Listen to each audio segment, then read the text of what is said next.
Hello everybody and welcome back to another video. Today we are going to be summarizing the 4.3 Genshin Impact Special Program.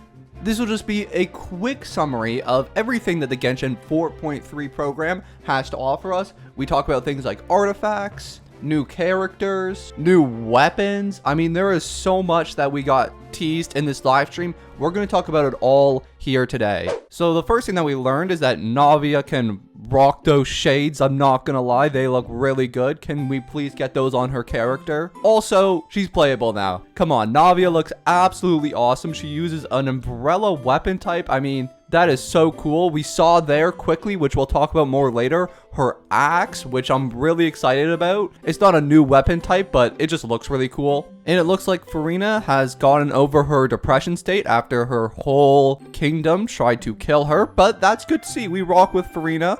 And quickly here, Ayato and new character, Chiori. Now this character isn't actually coming out this update, but she looks gorgeous. Just saying that now. When will she be out? Who knows? Who knows? But she looks really cool. And Xavier, if you guys don't remember, he's actually a character from Inazuma that we saw way back. Also, Catherine. Is that Catherine? Okay, I don't think so, but it kind of looks like her. And it looks like this whole 4.3 update is going to revolve around this camera director event. New character, Chevreuse. I'm not exactly sure how to say her name, but she has a gun. United States represent. That being said, I am Canadian, so I can't relate. But I am excited for a new polearm character. Finally, after who knows how many updates, we're finally getting a new polearm character. And then after all that, we got our codes. My face cam is covering this one, but I will leave all 3 codes for you guys down in the description below and in the pinned comment if you want to redeem and get yourself a free 300 Genesis crystals. Also, in this little artwork right here, which I should mention is beautiful, by the way, we can see that new character behind Farina there. Again, she's beautiful. I need her in the game now. That being said, there's one character that we do already have in the game that's already beautiful. That is Navia. She is gorgeous. Her ultimate is gorgeous. Her umbrella is gorgeous. And oh my goodness, am I ever excited to C6 her in my dreams. I dreamt about that last night. But this is Navia. She is a claymore wielding cannoneer. I mean, her umbrella, if we get to it here, she literally clocks it up like a cannon and booms it at the enemy. I'm sure we'll see it here in a minute. Okay, yeah, look at that. Boom. That seems to be her E ability. Now, she's probably not gonna be the greatest character ever. I have a bad feeling that she's gonna be another Dia type character where she's absolutely gorgeous, but her kit is gonna ruin her. She does have I do like the cool swinging ability. I'll give her that. That's pretty cool. But Geo characters just always feel so slow to me. That being said, she looks to generate a lot of particles. It'll be interesting to see what her team comps are like.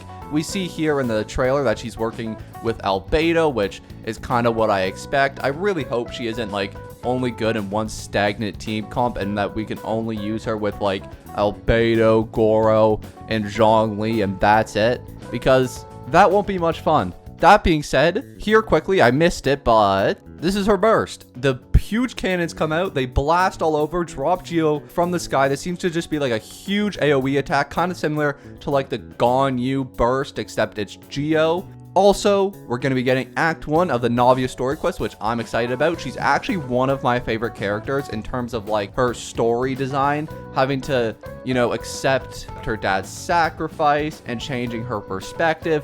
I thought that she was a really pretty character in the main story. So I'm excited for this story quest. Also, new character, Chevreuse. She is going to be a pyro polearm 4-star, I believe. She's interesting looking. I don't know how I feel about her as of yet. That being said, she does wield a gun, and I've been asking for guns in my Hoyoverse game since 1.0 of the game. But she does actually look really fun. She has like a Klee type mechanic where like all this stuff spreads out after she uses one of her abilities, and you get a bunch of like small bombs that go everywhere. You can actually hold down the gun to enter like aiming mode, so you can like go around and aim the gun, which is really interesting because she's not one of those, you know, bow characters, and usually it's only bow characters that can do that. But now we can do it with polearm characters, which is actually super fun. I love this ability. I think it's super awesome. Gonna make for a lot of diversity in my own polearm only series. All right, and then moving on to the thing that everybody's here for, The banners. Event phase 1, we got Navia, followed up with Ayaka, 2 great characters, at least Ayaka is. Then we get the verdict weapon, the axe, which I'm really excited about. Wait, pause on that axe quickly. Oh my goodness, that thing looks awesome. I have to pull that weapon. I'm not a weapon puller. That being said, I did pull Farina's weapon and Nouvelette's weapon, but I did those in like 210 pulls, so it doesn't count. But whatever.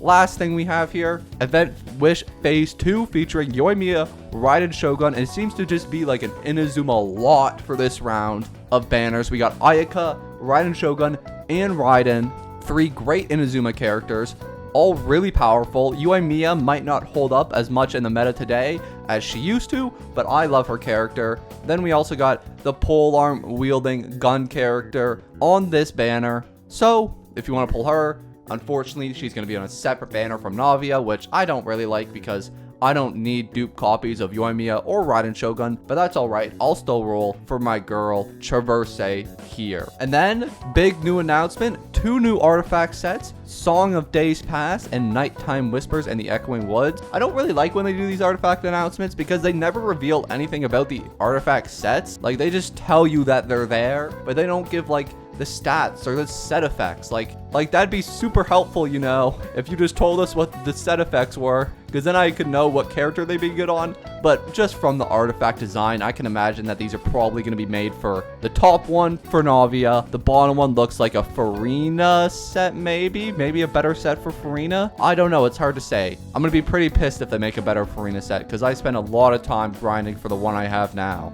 And then the main event here is going to be Rosets and Muskets. Gonna give us a crown, all the usual rewards, and what looks to be a new Claymore, which will probably be pretty good on Navia specifically. And then we also get super duper invincible shiny sparkly magic crystal tape. That's a handful to say. I imagine that's just the ascension material for the weapon. Nonetheless, looks like a fun event. I'll probably end up playing the story just because Farina's involved, and how can you not love Farina? Some of the mini games for the events look pretty goofy. You actually have a mini game here where you like go around and just snipe enemies from your perch. That's actually pretty fun to me. That's actually kind of cool. Maybe I'll play through this event, who knows? And then of course you have the classic PvP events, which are just like damage tests to see how much damage your team can output. Those are always fun to me, just to see how bad I am at the game and how little damage I can do because I'm not good at video games. But that aside, this looks pretty fun and in black and white for some reason. I don't know what's happening there, but looks fun nonetheless.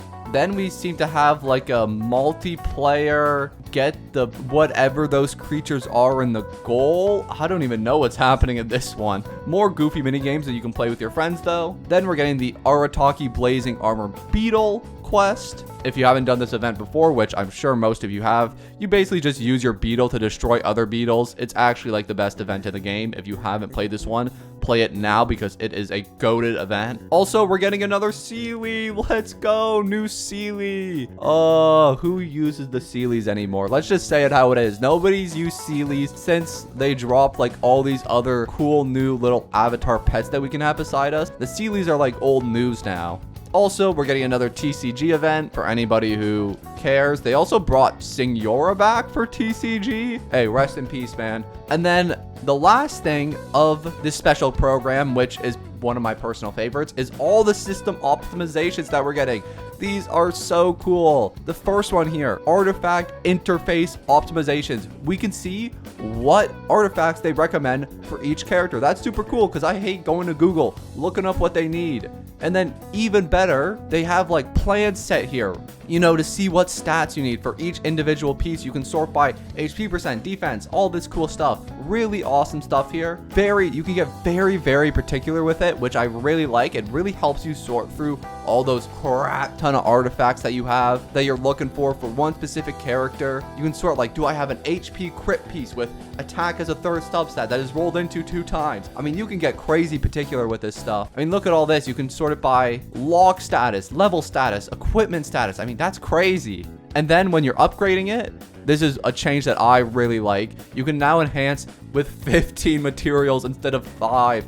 Thank heavens they made this change because this was super annoying when enhancing artifacts. Also, they added an auto add to the leveling screen. I didn't really care for this change. It didn't take that long to level up characters anyways, in my opinion. But hey, who am I to complain? They increased the enhancement consume on the weapon screen from 20 to 40, which is pretty nice. And then another little system optimization is that when you restart a domain, instead of spawning all the way back there, you instead spawn at the key. That saves a ton of time when doing those domain runs. The last little system optimization that they made here was in this quest menu, where you can now just click a claim all button and get all your expeditions in one click. And it's as simple as that. You click dispatch again, boom, they're out again. Saves a little bit of time, just time savers everywhere that are coming in. That being said, I really haven't used the expedition feature in quite a long time. And then we get to see what looks to be like a little teaser at a new area. I don't know exactly what this is yet.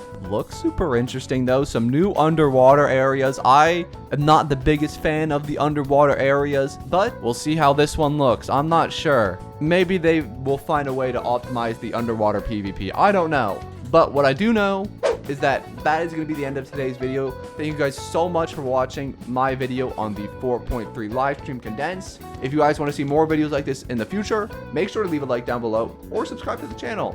Anyways, guys, thank you so much for watching, and I'll see you all in the next one. Peace.